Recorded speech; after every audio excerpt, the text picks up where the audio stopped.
Hello everyone, আসসালামু আলাইকুম। সবাই কেমন আছেন? আশা করি ভালো আছেন। আমিও আলহামদুলিল্লাহ ভালো আছি। হ্যাঁ, চলে আসলাম আরেকটি ভিডিও নিয়ে। আসিয়াকে নিয়ে কিছু কথা বলবো। দেখেন, আজকে আমাদের আসিয়া পৃথিবী ছেড়ে চলে গেছে, আমরা বিশ্ববাসী সবাই জানে। সবার টনক নাড়াই দিয়ে গেল, তোমরা থাকো, আমি চলে যাই। এই মেয়েটা বেঁচে থাকলেও সারা জীবন ওর ঘানি, ওর মাথায় একটা থাকতোই, সবাই ওকে কলঙ্কের অপবাদ দিত। তো যাই হোক, আল্লাহ ওকে নিয়ে গেছে, আল্লাহ তাআলা ওকে জান্নাতুল ফেরদৌস নসিব করুক, এই দোয়া করি আসিয়ার জন্য। আসিয়ার পরিবারের জন্য দোয়া করি, এই শোক কাটিয়ে যাতে খুব তাড়াতাড়ি তার পরিবার উঠতে পারে। সন্তান হারানোর শোক পৃথিবীতে এর থেকে আমার মনে হয় না কোনো বাবা মার, যার কাঁধে বাবা মা বেঁচে থাকতে সন্তানের লাশ উঠে, এর থেকে মর্মান্তিক কষ্ট পৃথিবীতে আর নাই। তো আসিয়ার বাবা মার জন্য অনেক খারাপ লাগে। যদিও আমরা ঢাকায় থাকি, যদি ওর আশেপাশে এলাকায় হতো তো আমরা অবশ্যই যাইতাম আসিয়ার বাড়িতে। তো আসিয়ার সেই নিধর দেহ অ্যাম্বুলেন্সে করে নিয়ে বাড়ির পথে উদ্দেশ্যে রওনা দিছে। ঢাকা সিএমএক্সে দুপুর 1টায় মারা গেছে। তো গতকালকেও আসিয়া 3বার স্ট্রোক করেছে, ব্রেন স্ট্রোক। তো স্ট্রোক করেছে, সেই ক্ষেত্রে ওকে সিপিআরও দেওয়া হয়েছে। সেম একই অবস্থা আজকেও 2বার হয়েছে। তো আজকে আর ফেরত সে আসে নাই। আজকে যেভাবে করেছে, সে আজকে চলেই গেছে চিরতরে।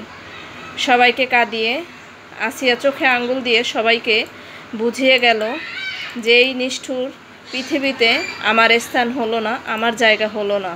তো যারা যে পশুগুলো এইরকম অত্যাচার আসিয়ার উপরে ঘটাইছে, আসিয়ার উপরে এইরকম নির্মমতা করছে, আমরা সবাই আকুলভাবে আকুতি জানাবো।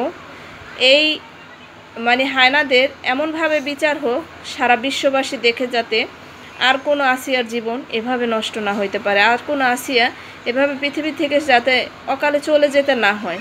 আসুন, আমরা সবাই আসিয়ার পক্ষে, আমরা সবাই আছি, বিশ্ববাসী আসিয়ার পক্ষে সবাই আছে।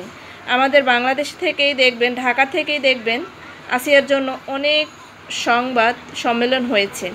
তো আমরা চাই আসিয়ার পরিবারটা, আসিয়া তো চলে গেছে, আসিয়ার পরিবারটা কিন্তু খুবই একটা নিম্ন পরিবারের, একেবারে হতদরিদ্র। এখন যদি এই আসিয়ার কারণে আসিয়ার ফ্যামিলিটাকে সবাই, রমজান মাস চলতেছে, সবাই যদি আসিয়ার পরিবারের পাশে থাকে, সবাই যদি আসিয়ার পরিবারটাকে একটু দেখে, যারা বৃত্তশীল আছে, আমার ভিডিওটা যদি কারো চোখের সামনে, কারো নজরে পড়ে, আমি সবার কাছে রিকোয়েস্ট করব, আপনাদের সাধ্যমতো আসিয়ার পরিবারটার পাশে দাঁড়াবেন। আসিয়া চলে গেছে, আসিয়ার মা বাবাকে চিরতরে একা রেখে। তো আপনারা সবাই আসিয়ার পরিবারের পাশে থাকবেন, আসিয়ার পরিবারকে ভালোবাসা দিয়ে। আসিয়াকে ভোলা যাবে না, আসিয়ার বাবা মা কখনো ভুলতে পারবে না, এটা কখনো পসিবল না, কোনো বাবা মা এটা পারে না ভুলতে। তো আমরা চাই যে আসিয়া তো চলে গেছে, আসিয়ার জন্য দোয়া করব সবাই। ও হচ্ছে শিশু বাচ্চা, ও শহীদ হয়েছে, ওর মৃত্যু এভাবে অকালে ছিল না। আল্লাহ তাআলা ওকে নিয়ে গেছে, আল্লাহ তাআলা ওকে জান্নাতুল ফেরদৌস নসিব করুক। সবাই দোয়া করবেন আসিয়ার জন্য। আমরা সবাই আসিয়ার জান্নাতুল ফেরদৌস কামনা করি, আসিয়া যাতে বেহেশতে নসিব করে। তো সবাই আসেন আসিয়ার পরিবারটার পাশে, যে যার যতটুকু আছে নিয়ে আসিয়ার পরিবারটার পাশে দাঁড়াই। আসিয়ার বাবা কিন্তু একজন বাক প্রতিবন্ধী, আমরা সবাই দেখে বুঝতে পেরেছি, তারা স্বীকারও করেছে।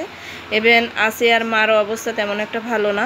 তো সবাই মিলে আসেন আমরা এই আসিয়া হত্যার বিচারটা যাতে খুবই অচিরে হয়, খুবই দ্রুতভাবে হয়, এটার পক্ষে কে কে আছেন সবাই কমেন্ট বক্সে অবশ্যই কমেন্ট করে যাবেন। আপনারা কারা কারা ন্যায়ের পক্ষে আছেন, সবাই কারা কোথা থেকে ভিডিওটি দেখছেন, অবশ্যই আমার কমেন্ট বক্সে কমেন্টস করে যাবেন। তো আজকের মতো আমি বিদায় নিচ্ছি। আমার যদি কোনো ভুল ত্রুটি হয়ে থাকে সবাই ক্ষমার দৃষ্টিতে দেখবেন। আজকের মতো বিদায় নিচ্ছি।